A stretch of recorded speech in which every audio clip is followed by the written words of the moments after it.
Namaskar, welcome to our channel.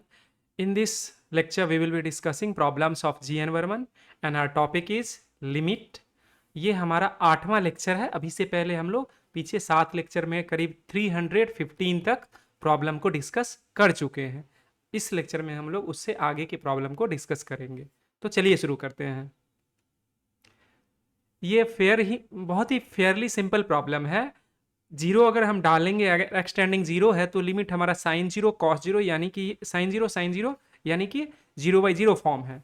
तो इसको हम सिंपली एल हॉस्पिटल रूल से इसको डिफ्रेंशिएट कर देंगे। तो डिफ्रेंशिएट करने से क्या आ जाएगा, ये आ जाएगा d sine alpha x d x और नीचे में d sine beta x d x is equal to limit x tending to zero. इसको डिफ्रेंशिएट करेंगे तो हो जाएगा कॉस अल्फा एक्स और अल्फा इसमें से जो डिफ्रेंशिएट करने पे अल्फा आ जाएगा। नीचे में क्या आ जाएगा, यहाँ पे आ जाएगा कॉस बीटा एक्स और जो बीटा एक्स वाला डिफ्रेंशिएशन है वो आ जाएगा बीटा। हम बेसिकली चेन रूल को फॉलो कर रहे हैं। अगर जिसको चेन रूल नहीं पता हो वो इस चीज को ऐसे कर सकते हैं कि साइन अल्फा एक्स नीचे में डी अल्फा एक्स करेंगे into D alpha x d x. अब इसमें इसका सिंपली हो जाएगा कॉस अल्फा एक्स और ये इसमें क्या होगा, अल्फा चूंकि हमारा कांस्टेंट है तो अल्फा बाहर आ जाएगा और dx का 1 आ जाएगा। अल्टीमेटली ये आ जाएगा अल्फा कॉस अल्फा एक्स। यही चीज हम यहाँ पे लिखे हैं। अब एक्सटेंडिंग टू जीरो है। अब हमारा ये लिमिट इंडिटरमिनेट फॉर्म से फ्री हो गया है। तो हम इसमें क्या डालेंगे, जब कॉस जीरो तो 1 इंटू अल्फा 1 इंटू बीटा। तो ये हमारा क्या आ गया, अल्फा अपॉन बीटा। ये हमारा हो गया फाइनल आंसर। ठीक है, अगली प्रॉब्लम पे चलते हैं। अगेन ये भी उसी तरह का प्रॉब्लम है, लेकिन हम इसको डिफ्रेंशिएट करके बनाने से ज़्यादा हम चाहते हैं कि हम एक अलग और चीज़ जो हमारा स्टैंडर्ड फॉर्म है कि limit x tending to zero sine x upon x is equal to 1 और limit x tending to zero tan x upon x is equal to 1। हम चाहते हैं कि हम उसको यूज़ करें। तो एक काम करते हैं, दोनों ही सिंपल है। चूंकि डिफ्रेंशिएशन वाला यहाँ पे स्ट्रेट फॉरवर्ड है, इस कारण से हम डिफ्रेंशिएशन को पहले कर लेते हैं और उसके बाद हम स्टैंडर्ड फॉर्म को यूज करते हैं। लेकिन कई बार जब प्रॉब्लम कॉम्प्लेक्स हो जाएगा उस केस में डायरेक्ट डिफ्रेंशिएशन से हमारा रिजल्ट नहीं आएगा और उस केस में हमको स्टैंडर्ड फॉर्म यूज करना ही पड़ेगा। तो ये अच्छी बात होगी कि हम स्टैंडर्ड फॉर्म को यूज करना सीख लें। ठीक है, तो इसमें हम अगर इसको डिफ्रेंशिएट करते हैं, limit x tending to zero, tan का डिफ्रेंशिएशन हो जाएगा सेक स्क्वायर 2x और 2x जो हमारा डिफ्रेंशिएशन में क्या होता है, x का जो मल्टीप्लायर होता है वो हमारा ओरिजिनल डेरिवेटिव जो डिफ्रेंशिएशन के बाद जो फंक्शन आता है उसके साथ मल्टीप्लाई हो जाता है। तो वही चीज हम कर रहे हैं। थोड़ा सा गैप देने का मेरा मोटो ये है कि इस दो को इस आर्ग्यूमेंट के अंदर नहीं समझा जाए, क्योंकि सेक स्क्वायर के साथ सिर्फ 2x है, इंटू 2 नहीं है। 2 जो है वो पूरे टर्म के साथ है। और जो भी लोग फंक्शन के बारे में थोड़ा भी जानते होंगे बेसिक्स, वो इतना तो जानते ही होंगे। ठीक है, वैसे भी हम लोग लिमिट कर रहे हैं। सेकंड नीचे वाले टर्म को देखते हैं। तो नीचे वाले को करेंगे तो हो जाएगा cos 5x और इंटू 5। अब ऊपर वाला जीरो, अगर हम x टेंडिंग टू जीरो करेंगे तो ऊपर भी 1 आ जाएगा, नीचे भी 1 आ जाएगा। मतलब कि ये वाला टर्म सिर्फ 1 इंटू 2 और नीचे में 1 इंटू 5 इक्वल टू 2 अपॉन 5। ये हमारा हो गया आंसर। तो हमारा प्रॉब्लम यहीं पे बन गया। इसके बावजूद हम एक सेकेंड मेथड को देखेंगे और सेकेंड मेथड जो है हमारे आगे के जो डिफिकल्ट प्रॉब्लम होगा उसके लिए एक मतलब बेडरॉक का काम करेगा, उसके लिए एक फाउंडेशन बनाने का काम करेगा। तो वो ये चीज़ सीखना हमारे लिए हेल्पफुल होगा और ये हम रेकमेंड करेंगे कि आप जरूर इस चीज़ को जानिए या सीखिए। अगर आप ऑलरेडी जान रहे हैं तो अच्छी बात है, नहीं जान रहे हैं तो जान लीजिए। एक्स टेंडिंग टू जीरो हम क्या करेंगे यहाँ पे, टेन, एक सेकेंड रुक जाइए, इसको ऐसे लिखने से ज़्यादा अच्छा है, इसको हम यहाँ करते हैं। लिमिट जो होता है वो सारे फंक्शन के लिए लिमिट होता है। तो अगर हम कोई मॉडिफिकेशन कर रहे हैं तो हम वो चीज हम ऊपर में उसको एक साथ दिखा सकते, जैसे कि x टेंडिंग टू, इसको हम ऐसे भी लिख सकते हैं tan 2x upon 2x into 2x। क्यों? क्योंकि ये 2x है नहीं, तो हम अपने मन से इसको क्रिएट करे हैं। और नीचे में भी x tending to 0 sine 5x upon 5x into 5x। तो ये हम कर दिए। अब चूंकि ये x और x एक दूसरे से कैंसल्ड आउट हो रहा है, तो इसको कैंसिल कर देंगे, क्योंकि हमारा ओरिजिनल फंक्शन में भी अगर कोई चीज कॉमन आता तो उसको हम पहले सिंप्लीफाई करते, तभी जाके हम लिमिटिंग वैल्यू सब्सटीट्यूट करते हैं। ठीक है। अब कोई हमसे बोल सकता है कि सर आप तो बोले हैं standard form sign x upon x या टेन एक्स अपॉन एक्स है, यहाँ तो 2x है, यहाँ तो 5x है। तो हम सिंपल सा बोलेंगे बंधु, इसमें कोई रॉकेट साइंस नहीं है, y is equal to 2x रख लो अगर पहले केस में। तो x टेंडिंग जब हमारा 0 होगा तो y टेंडिंग भी 0 होगा, तो वो पूरा टर्म क्या हो जाएगा, limit y tending tan y upon y, और जो कि हो जाएगा 1, जो हमारा स्टैंडर्ड फॉर्म है।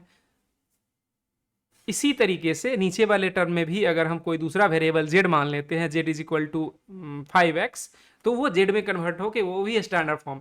तो हो क्या रहा है, वो ऊपर में इस टर्म का पूरा वैल्यू स्टैंडर्ड फॉर्म ये है, उसमें 1 आ गया इंटू 2, नीचे में क्या गया, सॉरी नीचे में भी 1 ही आएगा, 1 इंटू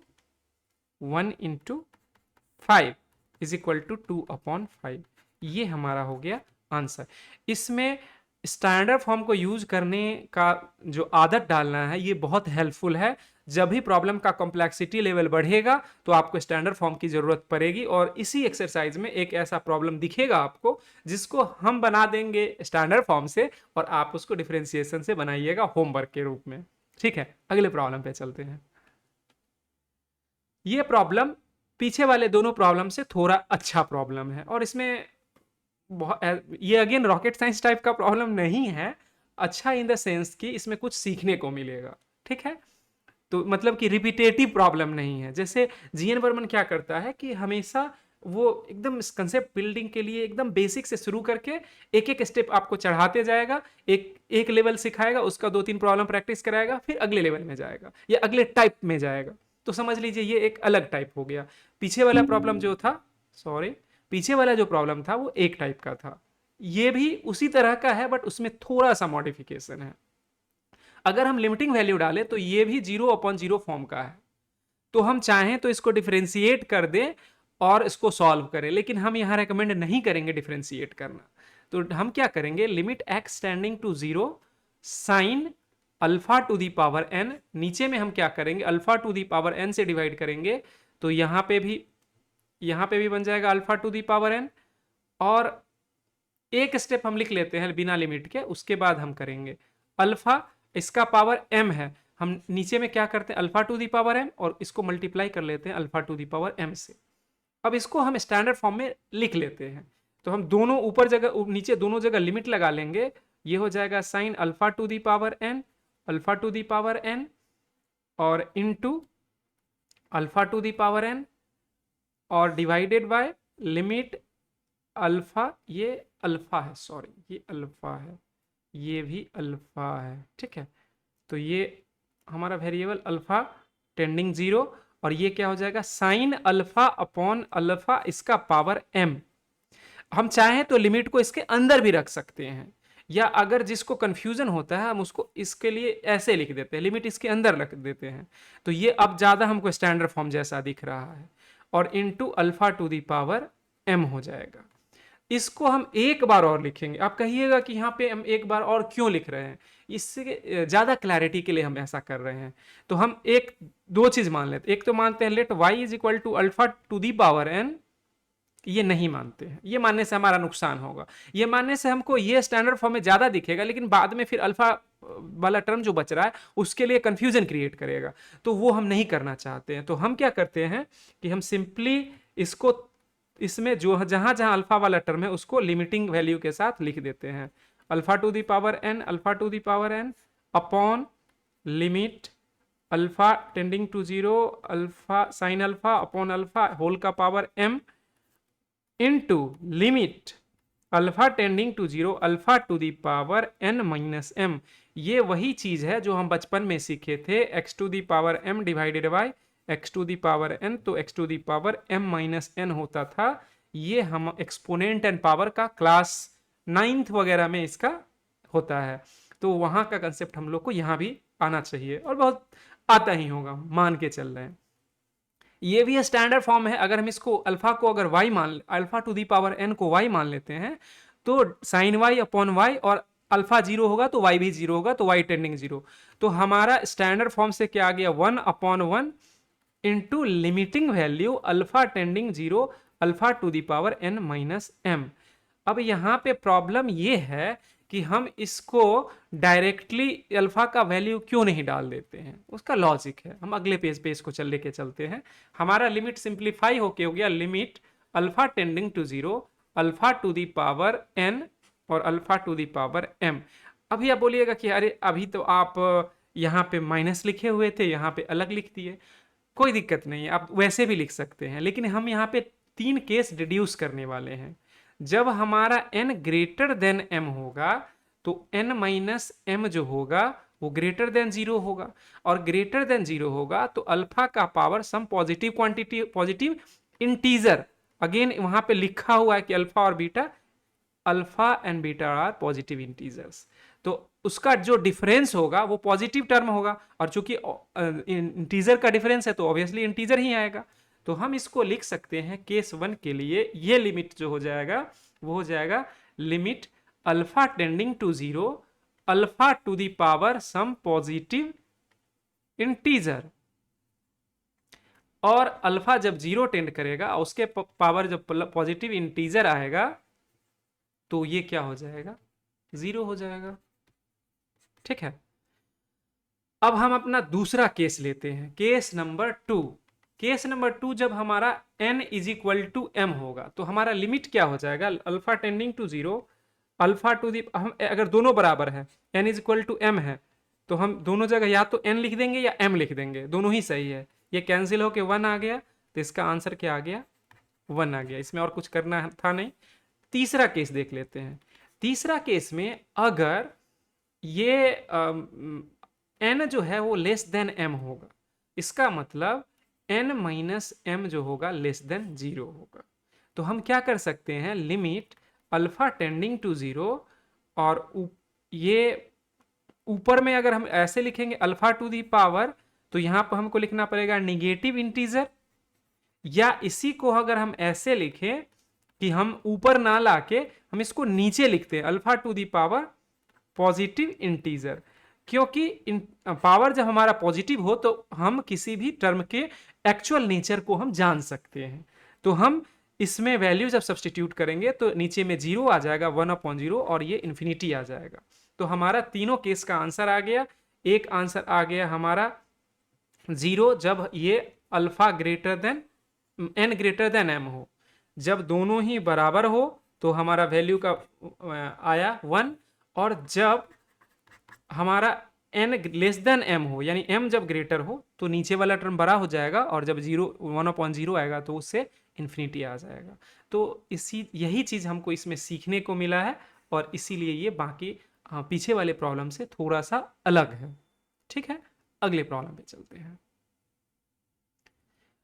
इसमें बहुत ही सिंपल है, इसमें हम लोग सिंपली डिफरेंशिएट करेंगे, और हमको इसमें हम डिफरेंशिएशन पहले ही लिख देते हैं। आर्क साइन एक्स जो होता है उसको साइन इनवर्स एक्स बोला जाता है, और इसका डेरिवेटिव जो होता है √1 माइनस एक्स स्क्वायर होता है। तो यहाँ पे limit x tending to zero two sine inverse x upon 3x, ये अगर हम इसमें जीरो पुट करें तो साइन इनवर्स जीरो जीरो होता है, और नीचे में जीरो, 0/0 फॉर्म है, हम इसको डिफरेंशिएट कर सकते हैं। तो डिफरेंशिएट जब करेंगे तो limit x tending to zero, ऊपर में क्या आ जाएगा, 2 कांस्टेंट बाहर आ जाएगा, 1/√1 माइनस एक्स स्क्वायर। ठीक है, और नीचे में क्या हो जाएगा, 3 हो जाएगा। अब ऊपर में क्या आ गया, 2 इंटू एक्स का वैल्यू 0 डाल दीजिए, 1/3, तो ये क्या हो जाएगा, 2/3। ठीक है, आंसर। तो ये एकदम सिंपल प्रॉब्लम था, इसमें कुछ करना नहीं है, बस हमको डिफरेंशिएशन पता होना चाहिए और हमारा प्रॉब्लम सॉल्व हो जाएगा। ठीक है, अगले प्रॉब्लम पे चलते हैं। अब इस प्रॉब्लम को देखते हैं। तो इसमें अगर हम जीरो सब्सटीट्यूट करेंगे तो x 0 0 sine inverse 0 tan inverse 0 यानी कि सब जीरो हो जाएगा, यानी कि ये हमारा 0/0 फॉर्म है। तो हम इसको पहले सिंपली डिफ्रेंशिएट करते हैं। तो डिफ्रेंशिएट करेंगे तो क्या हो जाएगा, 2x है तो 1 आ जाएगा, माइनस साइन इनवर्स x का अभी अभी हम देखे हैं डेरिवेटिव √1 माइनस एक्स स्क्वायर है। नीचे में क्या हो जाएगा, 2 प्लस इसका क्या होता है 1/1 प्लस एक्स स्क्वायर। मतलब अगर हम यहाँ लिख दिए दें तो साइन इनवर्स एक्स का डेरिवेटिव होता है 1/√1 माइनस एक्स स्क्वायर, और टेन इनवर्स का डेरिवेटिव होता है 1/1 प्लस एक्स स्क्वायर। डिफ्रेंसिएशन आपको फिंगर टिप पे होना चाहिए अगर आप चाहते हैं लिमिट को इफिशियंटली सॉल्व करना, ठीक है। अब यहाँ पे वैल्यू अगर हम सब्सटीट्यूट करके देखें, जो x अगर 0 होगा, ये हमारा इंडिटरमिनेट फॉर्म से फ्री है तो हम इसमें वैल्यू सब्सटीट्यूट कर सकते हैं। तो यहाँ पे अगर 0 डालेंगे तो ये 1 आ जाएगा सिंपली, क्योंकि 1 नीचे में भी 1 ऊपर में भी 1 तो 1 आ गया। नीचे में अगर देखेंगे तो 2 प्लस यहाँ पे 0 डालेंगे तो यहाँ पे 1 आ जाएगा। तो 2 - 1 1 और 2 + 1 3, तो हमारा आंसर आ गया 1/3। ठीक है, एकदम आसान प्रॉब्लम है। अगले प्रॉब्लम पे चलते हैं। इस प्रॉब्लम को हम लोग दोनों तरीके से सॉल्व करेंगे। ये डिफरेंशिएशन से भी बन सकता है, और हम चाहें तो इसको थोड़ा सा मतलब इसको बढ़ा के और हम इसको स्टैंडर्ड फॉर्म में कन्वर्ट करेंगे। ऑल्दो इस केस में आप देखिएगा कि डिफरेंशिएशन करना ज़्यादा इजी है। हम इसको कर लेते हैं पहले। लिमिट x टेंडिंग टू 0, और इसको डिफरेंशिएट करेंगे तो ये 0 माइनस साइन को करेंगे तो माइनस साइन। तो हम यहाँ पे माइनस अगर हम लिखें, या तो माइनस एक बार लिख लेते हैं दिखने के लिए, माइनस साइन एक्स, नीचे में क्या आ गया 2x, ये माइनस माइनस प्लस। तो अब हम 1/2 को बाहर ले लेते हैं। Limit x tending to 0 sine x upon x is equal to 1/2 into 1 is equal to half. ये हमारा हो गया फाइनल आंसर। अब लोग सोचेंगे कि सर जब प्रॉब्लम बन ही गया है तो काहे हमको परेशान कर रहे हैं आगे। बच्चा आगे वाले प्रॉब्लम में दिक्कत नहीं हो इसलिए परेशान कर रहे हैं। आगे वाले प्रॉब्लम में जब आपको पता होगा कि कैसे हम अलग अलग सिचुएशन में स्टैंडर्ड फॉर्म को यूज़ करते हैं, तो उसके बाद आपको प्रॉब्लम सॉल्व, जो कॉम्प्लेक्स प्रॉब्लम है वो सॉल्व करना इजी हो जाएगा। और सीखने के लिए आसान प्रॉब्लम से ज़्यादा अच्छा क्या हो सकता है। आसान प्रॉब्लम से हम लोग सीखते हैं और उसको यूज़ करके डिफ़िकल्ट प्रॉब्लम को बनाते हैं। ठीक है, एग्जाम में ऐसा नहीं है कि आपको इस तरह का प्रॉब्लम जेई में डायरेक्ट आ जाएगा, या बोर्ड में आ भी सकता है लेकिन जेई में नहीं आएगा, इतना मान के चल रहे हैं।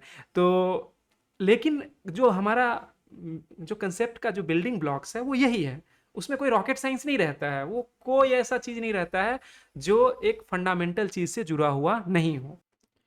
तो हम सेकेंड मेथड को देखते हैं। इसमें कुछ करना नहीं है ज़्यादा। Limit x tending to 0 1 minus cos x, और नीचे में एक्स स्क्वायर है। एक फॉर्मूला होता है cos 2x is equal to cos square x minus sine square x. इसी को हम लोग लिख सकते हैं 2 cos स्क्वायर एक्स माइनस 1 या 1 माइनस 2 साइन स्क्वायर एक्स। ठीक है, तो इससे हम अगर 1 माइनस कॉस 2x को लिखेंगे तो वो हो जाएगा साइन 2 साइन स्क्वायर एक्स। ये वाले टर्म से इसको जब रिलेट करेंगे तो हमारा ये आएगा, और ये सब हमारा अंडरस्टूड है। जब 1 माइनस कॉस 2x आता है तो डायरेक्टली 2 साइन स्क्वायर एक्स लिख सकते हैं, लेकिन हम फिर भी एक रिकॉल करने के लिए हम यहाँ पे लिखे, तो हम इसको आगे लिखेंगे x टेंडिंग टू 0, और ये क्या हो जाएगा 1 माइनस, यहाँ पे cos x है, cos 2x नहीं है, तो हम इसको लिखना पड़ेगा 2 साइन स्क्वायर x अपॉन 2, और नीचे में क्या है एक्स स्क्वायर है। हमको स्टैंडर्ड फॉर्म में ध्यान ये रखना होता है कि जो आर्ग्यूमेंट ऊपर में हो वही आर्ग्यूमेंट नीचे में हो। तो हम क्या करेंगे, आर्टिफिशियली वैसा क्रिएट करने की कोशिश करेंगे। तो 2 को हम बाहर ले लेते हैं, 2 को बाहर ले लेते हैं, और यहाँ पे लिखेंगे साइन स्क्वायर एक्स अपॉन 2, और हम अगर x अपॉन 2 का होल स्क्वायर करते हैं इससे क्या होगा, x अपॉन 2 का होल स्क्वायर, एक्स स्क्वायर पहले से है, यहाँ पे अपॉन 4 आया, हम इसको 4 से मल्टीप्लाई कर दिए। अब ये हमारा इस 2/4 बाहर निकाल लिए। Limit x tending to 0 sine x upon 2 और x अपॉन 2 और इसका होल स्क्वायर, और इससे हम लिख सकते हैं 1/2 into 1 is equal to half. जो हमारा पहले से ही आंसर है।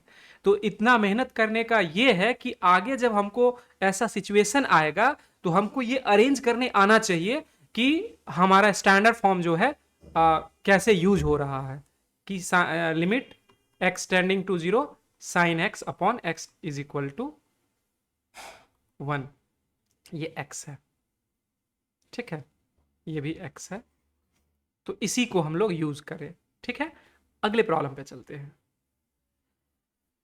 इस प्रॉब्लम एक पीछे हम बोले थे 16 या 17, मतलब 316 या 317 में बोले थे कि हमारा आगे प्रॉब्लम एक आएगा जो इसमें हम पहले लिमिटिंग वैल्यू देख लेते हैं।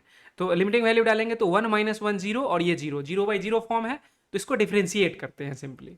तो ये हो जाएगा 0 माइनस 3 कॉस स्क्वायर एक्स और minus sine x, cos x का डेरिवेटिव माइनस साइन एक्स। नीचे में अगर करेंगे तो क्या हो जाएगा, पहले साइन 2x को कांस्टेंट माने तो x का 1 आ गया, प्लस अगर x को कांस्टेंट मानते हैं तो साइन 2x का हो जाएगा cos 2x और इंटू 2।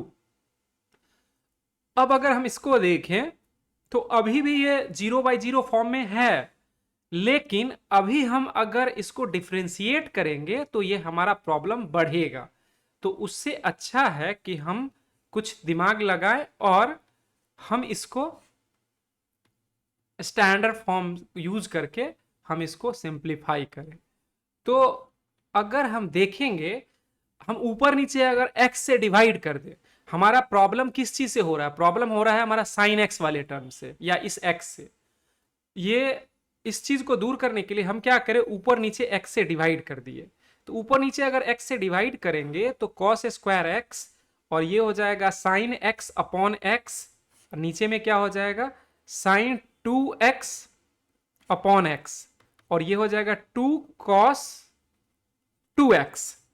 अब अगर हम देखें कि अब इसको अगर हम सबके सारे टर्म के साथ लिमिट लिख दें तो क्या होगा, जैसे limit x tending to 0 3 cos square x into limit x tending to 0 sine x upon x, नीचे में क्या हो जाएगा, ऑल्दो हम इतना नहीं लिखेंगे, हम डायरेक्ट हम वैल्यू सब्स्टिट्यूट करते तो भी चलता, लेकिन ये लिखने से हमको जो गलती होने का चांस है वो खत्म होगा और सबसे मेन कि हमको आसानी से समझ में आ जाएगा। और अल्टीमेटली हमारा गोल यही है कि हमको तो प्रॉब्लम पता ही है कि कैसे सॉल्व हो रहा है, तो आपको समझ में आए ये ज़्यादा इंपॉर्टेंट है। अब हम सब में लिमिटिंग वैल्यू लगा दिए, अब हम लिमिट सब्स्टिट्यूट करते हैं। यहाँ पे 3 × 1 यानी 3 ही हो गया, इनटू इसका वैल्यू क्या आ जाएगा 1 आ जाएगा, यहां पे क्या आ जाएगा 1 प्लस इसमें क्या आ जाएगा 2 × 1 यानी कि 2, तो ऊपर में क्या आ गया 3। एक सेकेंड, एक गलती हो गया, थोड़ा सा गलती, यहां पे साइन 2x है, यहां पे x है, तो हमको 2 से ऊपर नीचे मल्टीप्लाई करना पड़ेगा। तो हमारे यहां पे 2x आएगा, यहां 2x और बाहर में 2 आएगा, तो ये बाहर में 2 × 1 तो ऊपर में 3 और नीचे में 2 + 2 4, तो ये आंसर आएगा 3/4। ये बहुत बड़ा सिली मिस्टेक है और इसको नज़रअंदाज नहीं किया जा सकता है। तो हम ऐसे करके हम इसमें हम मतलब कि एक बार डिफ्रेंशिएट करें और उसके बाद हम स्टैंडर्ड फॉर्म को यूज़ करें।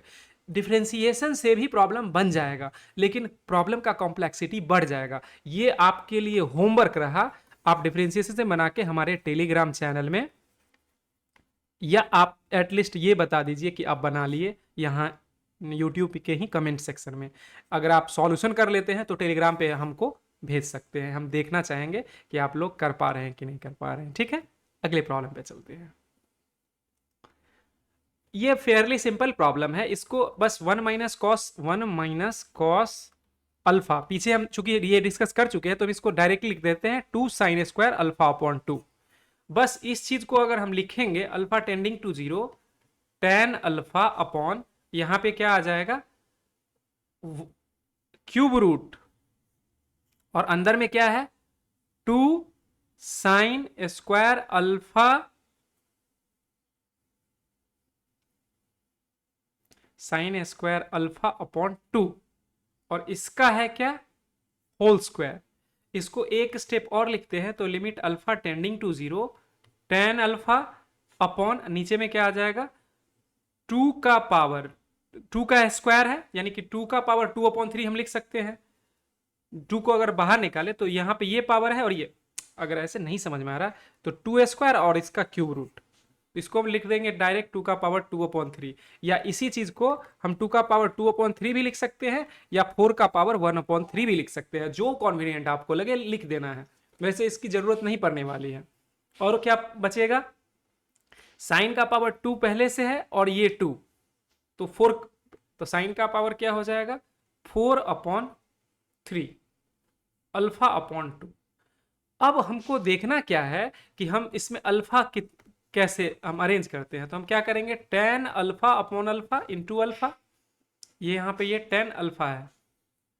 नीचे में क्या करते हैं, 2/3 को हम 2 का पावर 2/3 को रहने देते हैं, और साइन 4/3 और अल्फा अपॉन 2, और यहाँ पे अल्फा का पावर अल्फा अपॉन 2 का पावर 4/3 लिख लिए, और इसको मल्टीप्लाई कर लिए 2 का पावर 4/3 से।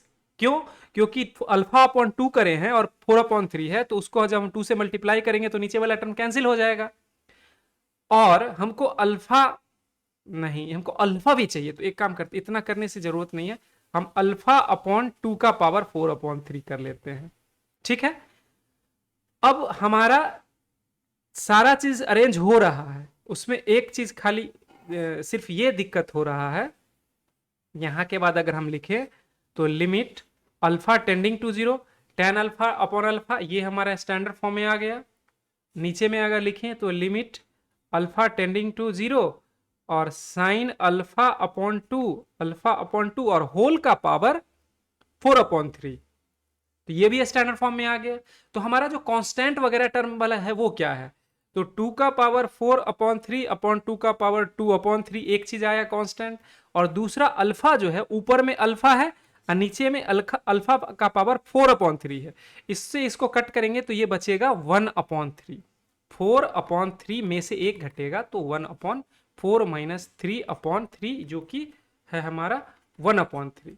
तो ये चीज हमारा 1/3 बचेगा, यानी कि हम स्टैंडर्ड फॉर्म को यूज कर ले तो ये हो जाएगा 1, ये हो जाएगा 1, और इसमें बचेगा 2 का पावर कितना बचेगा 2/3 लिमिट अल्फा टेंडिंग टू 0, चूंकि ये हमारा फाइनाइट वैल्यू नहीं आया है, 1/अल्फा का पावर 1/3।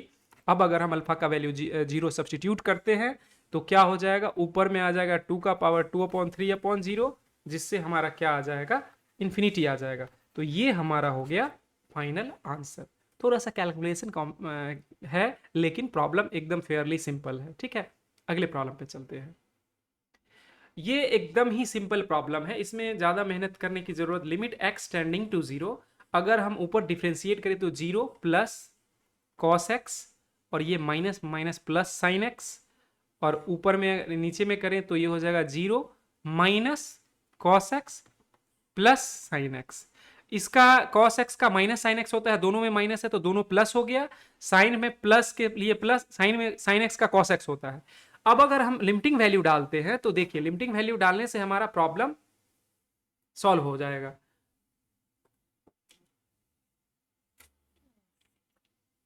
लिमिटिंग वैल्यू अगर हम डालेंगे तो क्या हो जाएगा, cos 1 प्लस 0 और नीचे में -1 प्लस 0, तो 1/-1 यानी कि -1। ये हो गया हमारा -1, फाइनल आंसर हो गया। ये हमारे इस चैप्टर का लास्ट प्रॉब्लम है। तो इसको हम देखते हैं, limit x tending alpha tending to 0 है। इसको हम सिंपली पहले डिफरेंशिएट करते हैं। क्यों डिफरेंशिएट, क्योंकि नीचे में अल्फा क्यू है, और जितना हमारा पावर होता है अगर वो डायरेक्ट स्टैंडर्ड फॉर्म में फिट हो गया तो अच्छी बात है, अगर नहीं फिट हो रहा है तो उसके बाद हमको इसको सॉल्व करना पड़ेगा, और सॉल्व करना पड़ेगा तो हम उसको कर लेते हैं। वैसे अगर इसमें भी हम दिमाग लगाएं तो हम इसको कर सकते हैं, लेकिन हम पहले डिफरेंशिएट करके बनाते हैं, उसके बाद हम कर लेंगे स्टैंडर्ड फॉर्म लगा के। तो ये हो जाएगा sec square alpha minus cos alpha, नीचे में क्या हो गया 3 अल्फा स्क्वायर। ठीक है, एक बार और डिफरेंशिएट किया जाए तो limit alpha tending to 0 two sec alpha, और सेक अल्फा जो होता है उसका जो डेरिवेटिव होता है वो होता है sec alpha into tan alpha. तो हम इसको लिखेंगे 2 सेक अल्फा ये स्क्वायर के कारण, और सेक अल्फा का हो जाएगा sec alpha into tan alpha, और माइनस माइनस प्लस कॉस का हो जाएगा साइन, माइनस पहले से था और माइनस एक आया तो इसके कारण ये प्लस हो गया। नीचे में क्या हो जाएगा 3 टू जा 6 अल्फा। अब हमारा प्रॉब्लम जो हो गया वो स्टैंडर्ड फॉर्म में आ गया। तो हम इसको अगर डिवाइड करते हैं तो ये पहला टर्म हो जाएगा alpha tending to 0 two sec square alpha tan alpha upon 6 alpha plus 1 upon 6 limit alpha tending to 0 sine alpha upon alpha. यहाँ x गलती से लिखा गया है, ये अल्फा है। तो इस 2 से क्या हो जाएगा, ये 3 आ जाएगा, 1 अपॉन 3 हम बाहर ले लेते हैं, ये वाला टर्म 1 आ गया, और ये हम एक ही बार में करना सही माना जाता है। तो अगर हम इसमें वैल्यू सब्स्टिट्यूट, ये 1 और इसके कारण भी 1 प्लस 1 अपॉन 6 इंटू 1, तो क्या आया 1 अपॉन 3 प्लस 1 अपॉन 6, इसको अगर एलसीएम लेंगे तो 2 प्लस 1 तो हो जाएगा 3 अपॉन 6 यानी कि हाफ। ये हमारा हो गया फाइनल आंसर। तो एक दो स्टेप्स डिफ्रेंशिएट करना था, और ये इसमें एक ज़्यादा दिमाग लगाने में क्या हो सकता है कि हम साइन अल्फा लगा कॉमन ले लें तो यहाँ पे आ जाएगा सेक माइनस में, लेकिन उससे फायदा नहीं होगा। ये ठीक है, यही करना है, ठीक है। तो इसी के साथ ये वीडियो खत्म होता है। Thanks for watching this video. ये हमारा सोशल मीडिया का हैंडल, आप इसको फॉलो कर सकते हैं। अगर हमारा कंटेंट अच्छा लगता हो तो हमारे चैनल को फॉलो कर सकते हैं। और बेचारा देखिए ये मक्खी मेरे से मैथमेटिक्स पढ़ने आ गया है, तो इसको भी हम मैथमेटिक्स पढ़ाएंगे, ठीक है। Thanks for watching.